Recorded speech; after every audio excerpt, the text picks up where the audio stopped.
A gente começa com o destaque que chega de Brasília. O presidente Lula desembarcou no Cairo, no Egito, nesta quarta, na primeira viagem internacional oficial do ano. Repórter André Anelli com as últimas informações. O presidente, inclusive, terá encontros sobre a guerra entre Hamas e Israel. É isso, André? Bem-vindo, boa noite.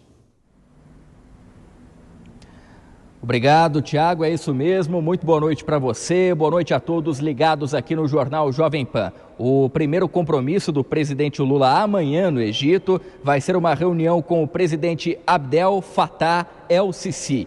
De acordo com o Ministério das Relações Exteriores, as pautas entre os dois devem ser diversificadas, desde uma análise sobre o conflito entre Israel e o grupo terrorista Hamas, que você citou agora há pouco, né, Tiago? Até mesmo questões comerciais, como a ampliação das exportações brasileiras para o país africano. Existe uma expectativa de que o governo egípcio aprove nos próximos meses novos abatedouros e frigoríficos no Brasil para exportação de carne bovina. No ano passado, o Egito já havia diversificado as compras do Brasil e passou a importar peixes e derivados, carne de aves, algodão, gelatina e colágeno. Também é esperado um debate em torno da criação de uma linha aérea direta entre São Paulo e o Cairo. O que deve complementar a pauta entre os países são assuntos que o presidente Lula vem reforçando em todos os últimos encontros com chefes de Estado. Primeiro, a reforma das organizações internacionais, a exemplo do Conselho de Segurança da ONU, além de mudanças climáticas. Após a reunião entre os dois presidentes, o Itamaraty também antecipou que devem ser assinados acordos bilaterais nas áreas de bioenergia, tecnologia e inovação. E também para esta quinta-feira, o segundo destaque da agenda presidencial é a reunião com a Liga dos Estados Árabes, que representa 22 países do Oriente Médio. De acordo com o Palácio do Planalto, vão ser tratadas as relações políticas e econômico-comerciais entre o Brasil e os países árabes, além dos conflitos armados, novamente entre Israel e o Hamas, e também conflito na Síria. No final do dia, Lula embarca para a Etiópia, onde vai participar como convidado da 37ª Cúpula de Chefes de Estado da União Africana. A gente segue acompanhando essa agenda pela África, que começou nesta quarta-feira, Tiago. Claro, André, a gente não pode deixar de citar, não é? O presidente chegou hoje ao Egito e, ainda sem agenda, aproveitou para fazer um pouco de turismo, é isso?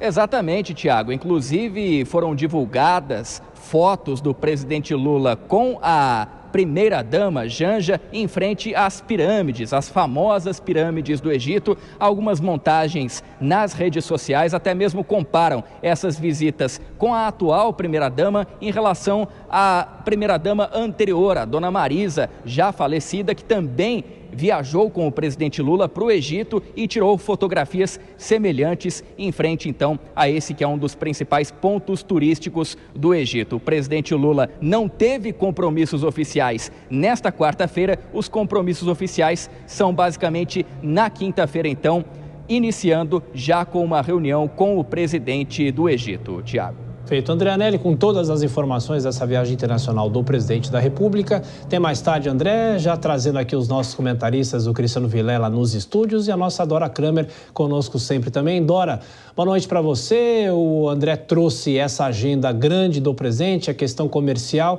mas também a questão diplomática com a reunião com a Liga Árabe, que tem tudo a ver também com o debate sobre a guerra no Oriente Médio. Bem-vinda.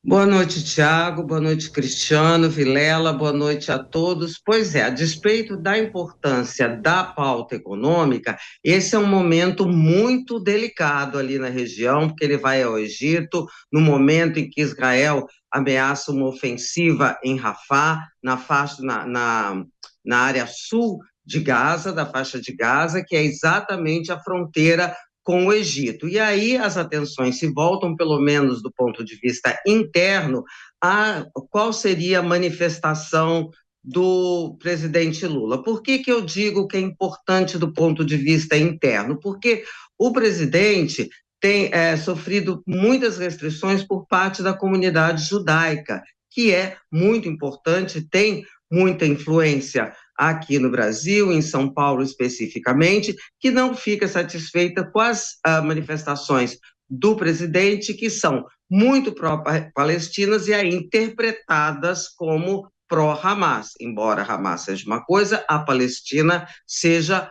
outra. Então, eu acho que neste momento delicado, as atenções, vamos ver como é que o presidente, como é que a diplomacia brasileira, imagino que ele não se ele não falar de improviso, né, se fizer alguma manifestação orientado pela diplomacia brasileira, como é que ele vai se equilibrar neste momento tão, como eu disse, tão delicado.